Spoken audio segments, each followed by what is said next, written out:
Om Shanti. Good morning. साकार मुरली 9 दिसंबर 2025। बाबा का मीठा मीठा पत्र हम मीठे मीठे बच्चों के मीठे मंथन के लिए। मंथन शुरू करने से पहले पवित्रता के सागर श्री बाबा की पवित्र किरणों के नीचे बैठ जाते हैं और अनुभव करते हैं कि मैं पवित्र स्वरूप आत्मा हूँ, पवित्रता के सागर की संतान हूँ। आज की मुरली मंथन में फिर से आप सभी दिव्यात्माओं का बहुत बहुत स्वागत है। आज की साकार मुरली, भगवान आया है हमें बेहद की जागीर देने। अब देखो, इस जागीर का आधार बाबा ने क्या बताया? प्यार। मतलब प्यार से याद करो तो जागीर मिलेगी। अब दुनिया में अगर कोई कहे कि प्यार से तुम मुझे याद करो तो तुमको जागीर मिल जाएगी, वैसे तो प्यार में बहुत कुछ मिलता है और बहुत कुछ लोग गंवाते भी हैं, लेकिन यहाँ भगवान कह रहा है। और कौन से बाप से मिलेगी वो भी हम देखेंगे।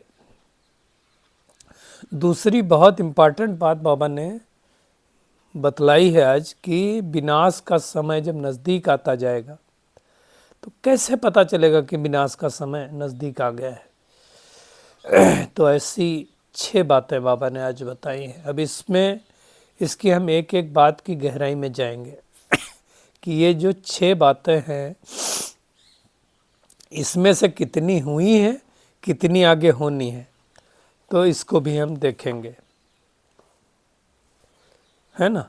आज बाबा ने एक चीज़ और कही है कि जो चीज़ कलयुग में देखी जाती है वो फिर सतयुग में नहीं हो सकती, और जो चीज़ सतयुग में है वो फिर कलयुग में देखने को मिलेगी नहीं। और आज 3 बाप हैं। हद के बाप की बात है, बेहद के बाप की बात है, और फिर अलौकिक बाप की बात है। तो अलौकिक बाप का वर्षा नहीं मिलता हमें, या तो हद वाले बाप का मिलता है, मतलब लौकिक वाले का मिलता है, या फिर पारलौकिक वाले को मिलता है ना। अलौकिक वाले को नहीं मिलता है। उसकी भी हम गहराई में जाएंगे। आत्मा न मेल है न फीमेल, ये तो हम सबको पता ही चल गया है ना। आज बाबा ने एक चीज़ और कही। यहाँ जो चीज़ें तुम्हें आज समझ में आती हैं कि सतयुग में हम इतना माला माल होंगे, सब कुछ होगा, वो वहाँ जब पहुँच जाएंगे तो हमें वो चीज़ें वहाँ समझ में नहीं आएंगी, है ना। और कैसे भगवान हमें रावण की जंजीरों से छुड़ा करके लेके जाता है, सोचो। और आज माला की भी बात आई है, रुद्र माला, विष्णु की माला, है ना, और ब्रह्मा की माला। 3 मालाओं की बात की है, तो उसको भी हम देखेंगे। वैसे तो देखा जाए ब्राह्मणों की माला तो होती नहीं, बाबा ने कई बार कहा हुआ है। और बंधनों के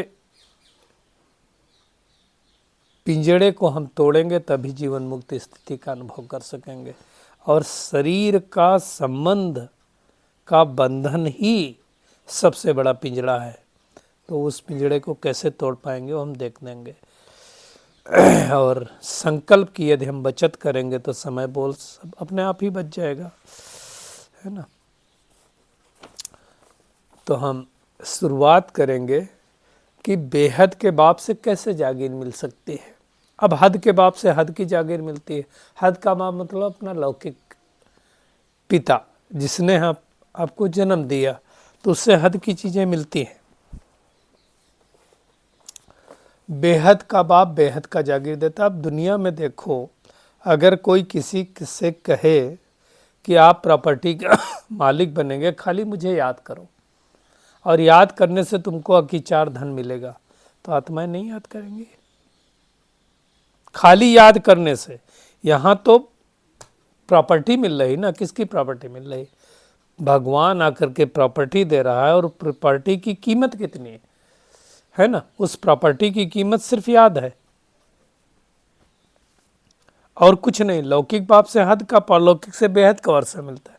आप सोचो, दुनिया में अगर किसी को कोई कह दे तुम खाली मुझे याद करो तो तुमको बहुत बड़ी प्रॉपर्टी मिलने वाली, सोचो क्या होगा। कहते ना लोग, तुमको मेरी याद नहीं आती है। और आप देखो, अगर दुनिया में भी देखो, अगर किसी का किसी से प्रेम हो जाए और कोई बड़ी प्रॉपर्टी वाला हो तो उसको बड़ी प्रॉपर्टी मिल जाती कि नहीं मिल जाती है। आप देखो, बहुत सारी ऐसी स्टोरीज आपका दुनिया में फेमस हैं, जो बहुत बड़े लोग थे, गरीब से प्यार हुआ तो उसको प्रॉपर्टी मिल गई। बहुत गरीब हैं, अमीर से प्यार हुआ, ऐसा भी हुआ है कई बार।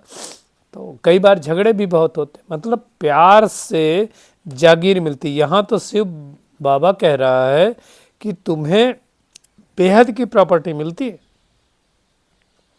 और प्रॉपर्टी की कीमत कितनी है? याद करने की कीमत है ना। सोचो, ये कितना सस्ता सौदा और ओपन है, कितना अकीचार। अभी सतयुग में तो हम काउंट नहीं कर पाएंगे ना, अनकाउंटेबल प्रॉपर्टी होगी हमको। ब्रह्मा बाबा भी कह रहा है, देखो तुम मुझे याद करोगे तो मेरे पास तो कोई प्रॉपर्टी है नहीं, तुम शिव बाबा को याद करो तो तुमको प्रॉपर्टी मिलेगी। क्योंकि ब्रह्मा बाबा की जो प्रॉपर्टी थी वो तो यज्ञ में लगा दी।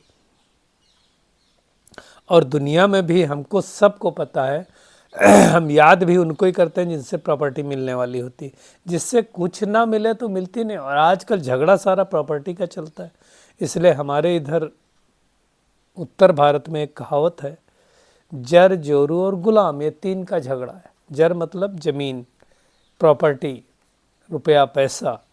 जोरू का मतलब स्त्री है ना, और गुलाम का मतलब होता है काम करने वाले लोग, जो कहा जाता था। जैसे क्या कहते हैं दुनिया में, मतलब झगड़ा तो इसी का है। तो भगवान यही बात समझा रहा है कि तुमको तो बेहद की प्रॉपर्टी मिल रही है और जितनी चाहो उतनी ले लो, और कीमत तो कुछ है नहीं। सिर्फ बाबा कहता है माँ में कम याद करो। लौकिक प्रॉपर्टी के ऊपर तो कितना झगड़ा होता है। मेरे को इतना कम हिस्सा दिया, उतना उनको ज़्यादा दिया, इनका क्या क्या भाई भाइयों में पार्टीशन होता है भाई।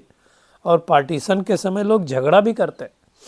हम नारा तो खुद का देखा हुआ है, खुद के परिवार में देखा हुआ। हालांकि बाद में सब एक हो गए, लेकिन शुरू में तो झगड़ा करते हैं ना, एक दूसरे को देखना नहीं चाहते। मैंने पहले भी जिक्र किया था, हमारे दो अंकल थे जिनको किसी ने लड़वाया था, और उस टाइम तो हम पढ़ाई कर रहे थे, तब की बात है। और मैं गया तो बड़े चाचा के यहाँ चाची और छोटे चाचा के यहाँ चाची। मेरी एक शुरू से ये रही है, क्या बोलते हैं, हैबिट कह लें जो भी, कि भले पार्टीशन हो गया था, 4 भाई थे हमारे पिता लोग, एक भाई अपने मामा के यहाँ चले गए थे, 3 यहाँ रहते थे। तो हम क्या करते थे, सबके पास जाते थे, आए हैं तो सबके पास मिलने के लिए जाएंगे। तो छोटे वाले के यहाँ गए तो छोटी वाली चाची रो रही थी, क्या हुआ? तो हमने कहा क्या दिक्कत है? तो बोले वो कोई ऐसा ऐसा है, वो कहते हैं आकर के बताया कि तुम्हारे बड़े भाई छोटे भाई के लिए गड़बड़ कर रहे हैं। हमने कहा अच्छा ठीक है, अगर आप मेरे साथ शेयर कर सकते हो। तो उन्होंने बता दिया नाम। बाद में हम गए बड़े वाले चाचा के यहाँ गए, वहाँ भी वही हाल, चाची ने तो वहाँ भी बताया, उनको भी पूछा तो सेम ही नाम आया। हमको कहानी समझ में आ गई। हमने क्या किया, एक को अंदर बिठाया और एक को बाहर बिठाया और उस व्यक्ति को बुलाया। हमने कहा जो आप कह रहे हो इनके सामने कह सकते हो? आप यकीन नहीं करेंगे, वो व्यक्ति भाग गया। तब पता चला कि दोनों आपस में ही लड़ रहे थे। तुम अंदर नहीं लेटो, बाहर नहीं लेटोगे, तुम्हारे लिए ये करेंगे। तो ऐसा होता है, लोग झगड़ा कराते रहते हैं। और कई बार लोग लौकिक बाप की प्रॉपर्टी के लिए झगड़ा करते भी है। यहाँ तो झगड़े की बात ही नहीं, बाबा कह रहे तुम याद करोगे तो आप ऑटोमेटिकली प्रॉपर्टी की मालिक बनोगे। बस आत्मा समझ के मुझे याद करो। अभी ये बड़ी बात है, लेकिन इसमें सबसे दिक्कत क्या है, देह सहित देह के संबंध भूल कर अपने को आत्मा समझ के परमात्मा को याद करो, यही मेहनत है ना। और पढ़ाई के लिए भाई मेहनत तो करनी पड़ेगी। तो ये सारी बातें भगवान आकर के समझाता है। दूसरी इम्पॉर्टेंट बात आज जो बाबा ने कहा कि विनाश का समय नज़दीक होगा तो क्या क्या होता जाएगा, निशानियां भी बाबा ने बताई। तो पहली बात, सबको मालूम पड़ता जाएगा कि हमारा बाबा आया हुआ है, जो इस समय काफ़ी लोगों को मालूम पड़ता जा रहा है। बहुत सारे लोगों को इन्फॉर्मेशन मिले, लेकिन और मिलनी है। दूसरी बात, बाबा कह रहा है अब नई दुनिया की स्थापना, पुरानी दुनिया का विनाश होना है, इसका बहुतों को साक्षात्कार होगा, जो भी होना बाकी है। तीसरी बात, सन्यासियों, राजाओं आदि को ज्ञान मिलेगा। ये तो बिल्कुल हो रहा है। बहुत सारे सन्यासी, आप देखो कितना बाबा के घर में कॉन्फ्रेंस हो रही है, जो जिसमें बहुत सारे साधु सन्यासी आते हैं, तो उनको ज्ञान मिला। अब तो वही इस ज्ञान का प्रचार कर रहे हैं। राजाओं को भी आप देखो, थोड़े दिन पहले बाबा के घर में एक कॉन्फ्रेंस हुई थी, जिसमें तथाकथित इस कलयुग के जो राजा महाराजाएं हैं उनको इनवाइट किया था बाबा के घर में, तो उनको भी ज्ञान मिल गया। तो ये बात हो चुकी है ना। पहली बात भी हो चुकी, दूसरी बात भी ऑलमोस्ट हो चुकी है कि ये तो सबको लग रहा है कि पुरानी दुनिया जाने वाली। सन्यासियों राजाओं को ज्ञान मिल रहा है, ये भी हो चुका है। चौथी बात, जब सुनेंगे कि बेहद का बाप आया है, वही सदगति देने वाला, तो बहुत आएंगे, अभी बहुत आ भी रहे हैं। पांचवी बात जो कही, अखबारों द्वारा अनेकों को संदेश मिलेगा, ये अभी बाकी है। और छठी बात जो बाबा ने कही, तुम बच्चे आत्माभिमानी बनते जाएंगे और एक बाप की याद में अतीन्द्रिय सुख में रहेंगे, वो भी अभी होना बाकी है। रह रहे हैं, लेकिन बिल्कुल अतीन्द्रिय सुख में खो जाएं, वो भी बाकी है।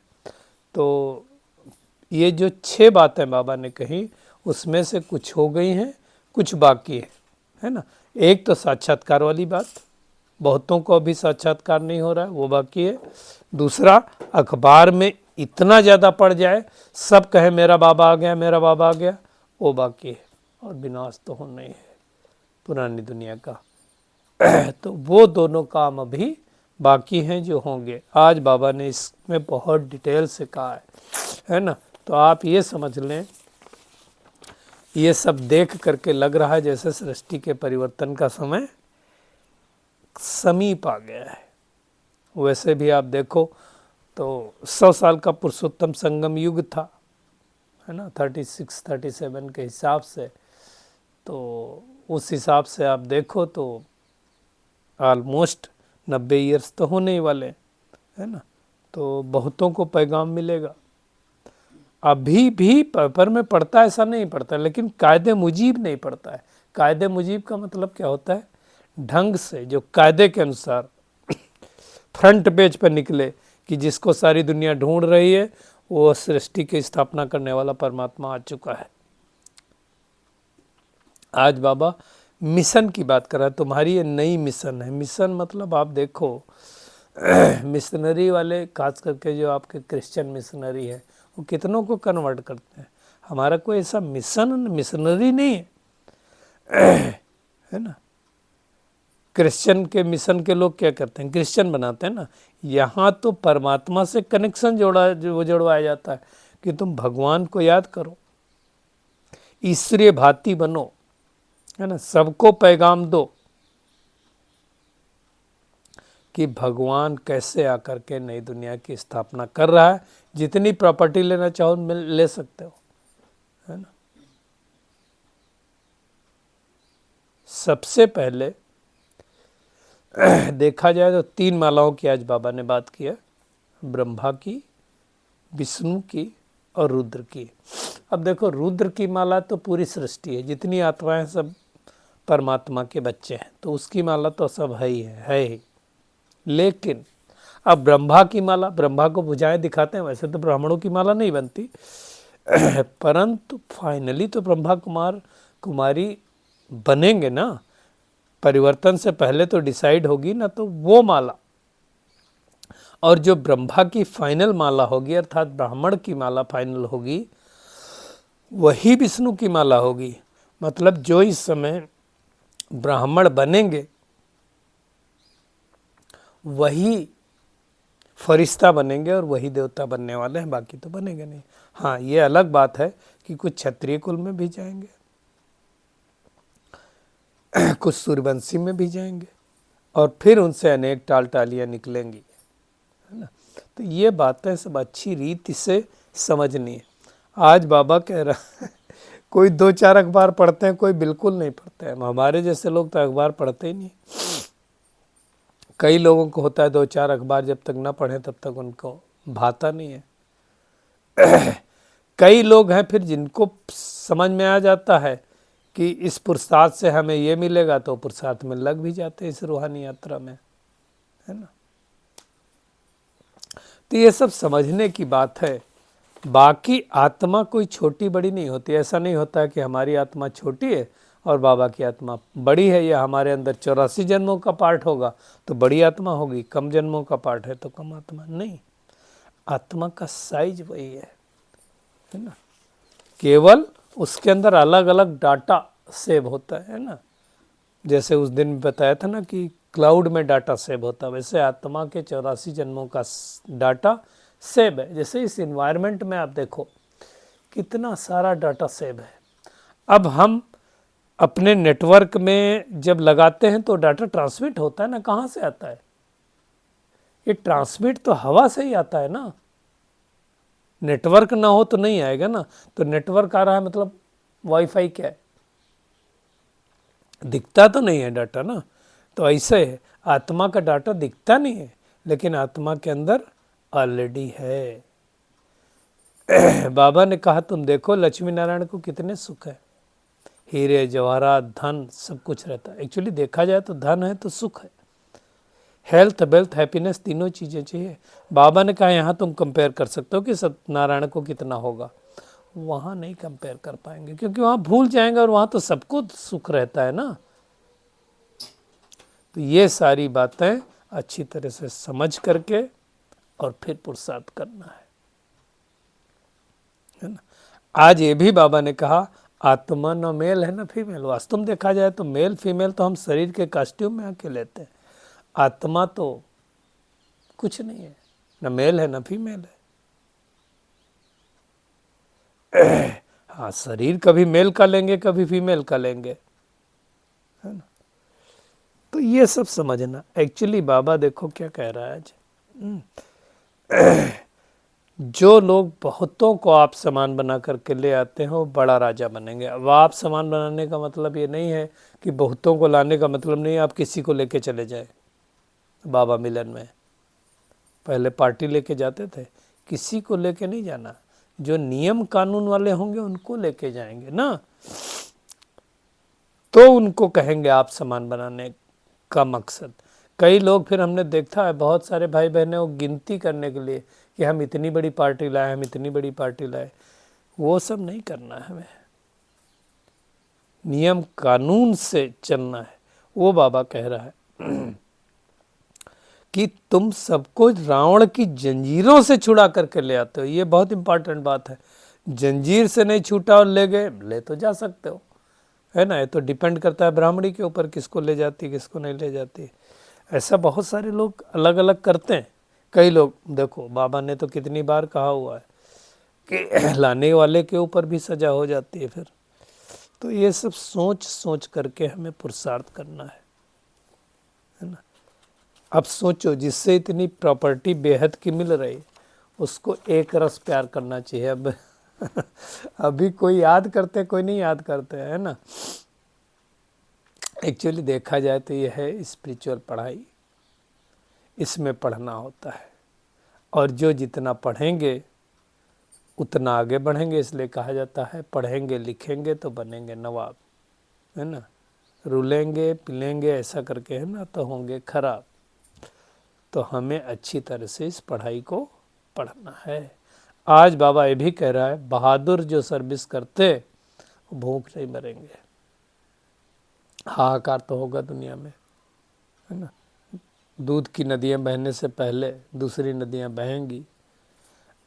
आज बाबा बनवाह की भी बात कर रहा है, अभी तुमको बनवाह में रहना है, फिर ससुर घर में जाना, अर्थात ससुर घर की यहाँ की अपेक्षा सतयुग में वहाँ जो पहनना हो पहनो, वहाँ तो कोई लूटे लाटेगा भी नहीं, क्योंकि इस प्रवृत्ति की जितनी आत्माएं, इन संस्कारों की जितनी आत्माएं, उनको ऊपर बिठा देगा। क्योंकि आज बाबा ने कहा ना कि जैसे ये नाटक होता है, अब दुनिया का नाटक में तो पार्ट बदल सकते हैं, कंटेंट भी चेंज कर सकते हैं, मूवी का तो चेंज नहीं होता है।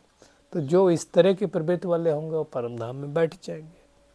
मेहनत करनी है, कुल मिला करके महावीर बनना है। हाहाकार की सीन कौन देख पाएगा?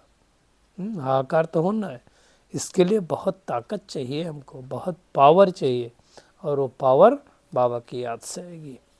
आज के वरदान पे आते हैं। बंधनों के पिंजड़े को तोड़कर जीवन मुक्त स्थिति का अनुभव करने वाले सच्चे ट्रस्टी भव। अब देखो, बंधन तो बहुत है, शरीर का संबंध है या बंधन है, क्या कहेंगे? संबंध का बंधन ही बाबा कहता पिंजड़ा है। आप संबंध में आओ तो क्या करो? बाबा कह रहा फर्ज अदायगी निमित्त मात्र आओ, लगाव नहीं होना चाहिए, तब निर्बंधन कहेंगे। लेकिन लोगों का कितना लगाव होता है। जो ट्रस्टी बन करके चलते हैं वही निर्बंधन हो सकते हैं। अगर लगाव होगा तो आप के सामने वाले को दर्द होगा, आपको भी होगा। पत्नी परेशान तो पति परेशान होगा, पति परेशान तो पत्नी परेशान होगी, बच्चा परेशान तो माँ परेशान होगी। तो बाबा कहता है यदि कोई मेरापन है तो हम पिंजड़े में बंद हैं, और पिंजड़े की मैना फरिश्ता नहीं बन सकती है। अगर हमारे बंधन से मुक्त हो गए तो फरिश्ता बन सकते हैं। मन का भी बंधन नहीं है, सबसे बड़ा बंधन होता है। क्या करूं, कैसे करूं, होता नहीं है, चाहता तो हूं, होता नहीं है ना, ये मन का बंधन है। एक्चुअली देखा जाए हर वो बंधन जो भगवान से दूर लेकर के जाए तो बंधन है। बाबा ने कहा अगर मर्जीवा बन गए, अगर मैं आत्मा ये शरीर छोड़ दूं तो कौन सा बंधन है? तब तो कोई बंधन ही नहीं है। तो अभी चेक करें कि मैं कितना बंधनों से मुक्त हूँ। देखो उस दिन भी बाबा ने कहा था देह का बंधन होता है, देह के पदार्थों का बंधन होता है, देह के संबंधों का बंधन होता है, व्यक्तियों का, वैभवों का, ये सब बंधन है। उन बंधनों से हमें मुक्त करना है, मुक्त होना है। और व्यर्थ संकल्पों की बहुत पावरफुल पॉइंट चल रही है। संकल्पों को बचाएंगे तो समय बोल सब अपने आप बच जाएगा। जिसके संकल्प ही कम होंगे तो बाकी तो बच ही जाएगा। और अब व्यक्ति सारे की पॉइंट आई है कि कर्मातीत अर्थात कर्म के किसी भी बंधन के स्पर्श से न्यारे। अब ये बहुत बड़ी बात है, बंधनों की और गहराई है ना। कोई भी कार्य हमें स्पर्श न करे, और उससे इम्पॉर्टेंट करने के बाद जो रिजल्ट निकलती है उसका भी स्पर्श नहीं, मतलब उसका प्रभाव न पड़े। क्योंकि रिजल्ट अगर अच्छी नहीं आई तो दुखी होते हैं, अच्छी आएगी तो खुश होंगे। अब इससे भी न्यारापन, देखो हमने कराया, मैंने किया, इससे भी न्यारापन। अब ये है निमित्त बनने का तरीका, वो बाबा समझा रहा है ना। तो जो कुछ बीता फुल स्टॉप लगा दो। तो आज की पूरी मुरली का अगर देखा जाए मेन पॉइंट्स, तो एक ही बात है, अगर हमें माला के दाने में आना है तो देही अभिमानी बनने का पुरुषार्थ करना है, भगवान के फरमान पर चलना है। और जागीर मिलने का साधन है बाप की याद। जितना भगवान की सर्विस करेंगे, अनेकों को बाबा का परिचय देंगे, उतना ऊंच पद पाएंगे। और बंधनों के पिंजड़े को तोड़ देना है ना, जीवन मुक्ति स्थिति का अनुभव करना है। और संकल्पों को बचाएंगे तो समय बोल अपने आप बच जाएगा। अच्छा, शुक्रिया मीठे प्यारे बाप दादा, शुक्रिया आप सभी का इस मीठे मंथन के लिए। अच्छा, ओम शांति।